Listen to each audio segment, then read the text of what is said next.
Welcome to our deep dive into the American Revolution. You know, that whole kerfuffle with the powdered wigs and the declarations and the surprisingly high stakes. Yeah, that one. Today we'll explore the key events and figures who shaped this pivotal moment in history. So buckle up, grab your tricorn hat, optional but encouraged, and let's get started. To truly understand the American Revolution, we need to rewind a bit.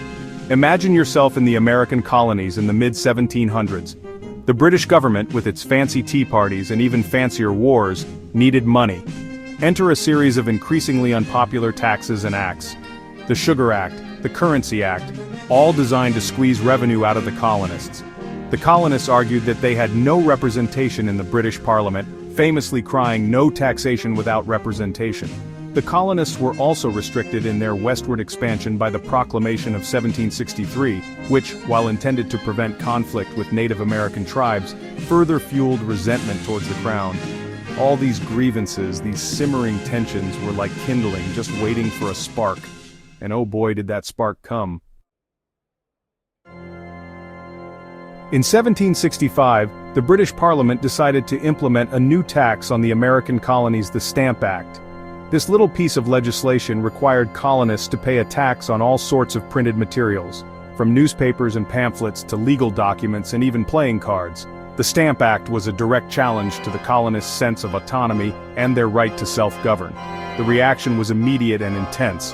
Colonists organized boycotts of British goods, staged protests, and formed groups like the Sons of Liberty to resist the act. The cry of "no taxation without representation" echoed even louder now, becoming a rallying cry for resistance. The British government, taken aback by the fierce opposition, eventually repealed the Stamp Act in 1766. But the damage was done. The seeds of rebellion had been sown, and there was no turning back. Fast forward a few years, and tensions are still simmering between the colonies and Great Britain. Then, in 1773, Parliament passes the Tea Act, seen by the colonists as yet another attempt to impose taxes without their consent. On December 16, 1773, a group of colonists disguised as Native Americans boarded 3 British ships docked in Boston Harbor and dumped 342 chests of tea into the water. This act of defiance, known as the Boston Tea Party, sent shockwaves across the Atlantic. The British government responded with a series of punitive measures known as the Coercive Acts, which further inflamed tensions. The port of Boston was closed, town meetings were restricted, and British troops were quartered in colonial homes. The Boston Tea Party wasn't just about tea, it was about freedom, about a people's right to govern themselves. It was a pivotal moment in the road to revolution, pushing the colonies and Great Britain closer to the brink of war. As tensions escalated, colonial leaders recognized the need for a united front. In September 1774, delegates from 12 of the 13 colonies gathered in Philadelphia for the First Continental Congress. These delegates, representing a diverse range of opinions and backgrounds, were tasked with a monumental challenge to find a way to address their grievances with the British Crown and, hopefully, avoid a full-blown war. The debates were heated, the stakes incredibly high. Some delegates advocated for reconciliation with Great Britain, while others argued for complete independence. After weeks of deliberation, they agreed on a series of resolutions, including a boycott of British goods and a call for the creation of colonial militias. Perhaps most importantly, the First Continental Congress agreed to meet again the following year if their grievances were not addressed. It was a crucial step towards colonial unity and a clear indication that the colonies were prepared to fight for their rights, even if it meant war. The British, however, weren't exactly known for their stellar listening skills. In April 1775, British troops marched towards Concord, Massachusetts, with orders to seize colonial military supplies. Warned by writers like Paul Revere, they assembled militias to intercept the British. And on April 19, 1775, in the towns of Lexington and Concord, the first shots of the American Revolution were fired.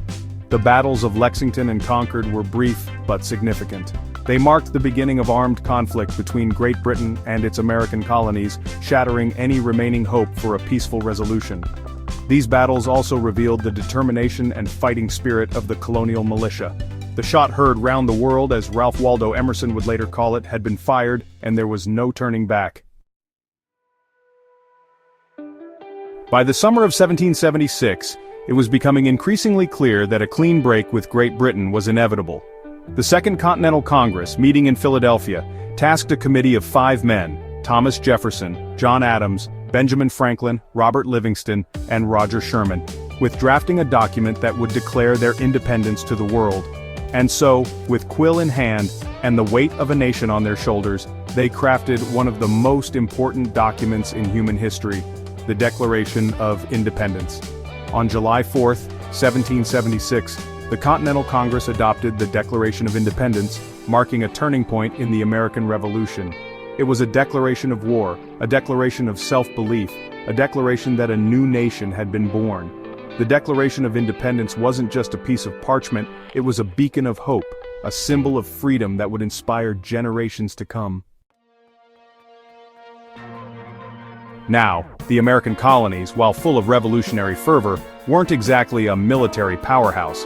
They needed help, and they found it in an unlikely ally, France. France, you see, had its own reasons for wanting to stick it to Great Britain. The American victory at the Battle of Saratoga in 1777 proved to be a turning point. It convinced France that the Americans just might pull this off, and in 1778 they signed the Treaty of Alliance, formally recognizing the United States and pledging military support. French assistance proved to be crucial to the American victory. The French alliance wasn't just about shared enemies, it was about shared ideals.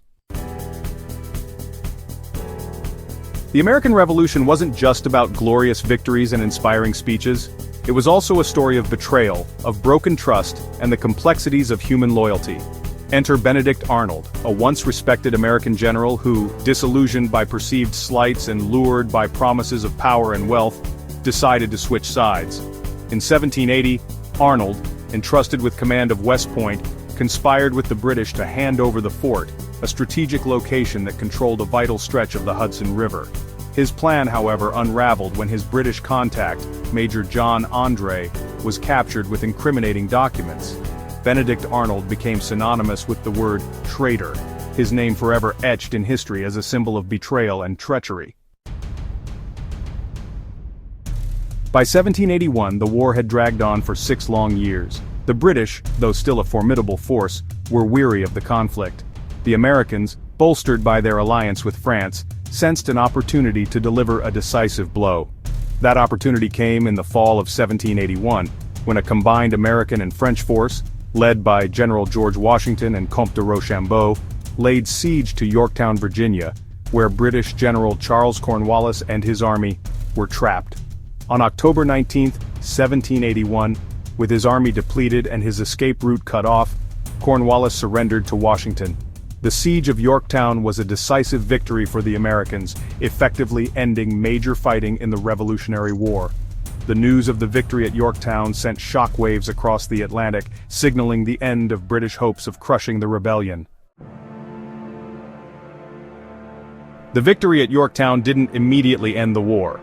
There were still negotiations, diplomatic wrangling, and the small matter of formally recognizing the United States as an independent nation. These negotiations culminated in the Treaty of Paris, signed in 1783, which officially ended the American Revolutionary War. Great Britain, finally acknowledging the reality of the situation, recognized the independence of the United States of America. The treaty also established the boundaries of the new nation, granting it vast territories west to the Mississippi River, south to Florida, and north to the Great Lakes. The American Revolution wasn't just a colonial rebellion. It was a social and political experiment, a bold attempt to create a government based on the consent of the governed.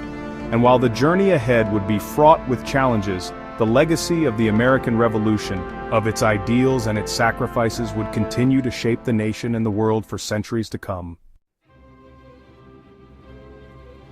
Thanks for joining us on this journey through the American Revolution. We've covered a lot of ground, from the early rumblings of discontent to the final victory at Yorktown.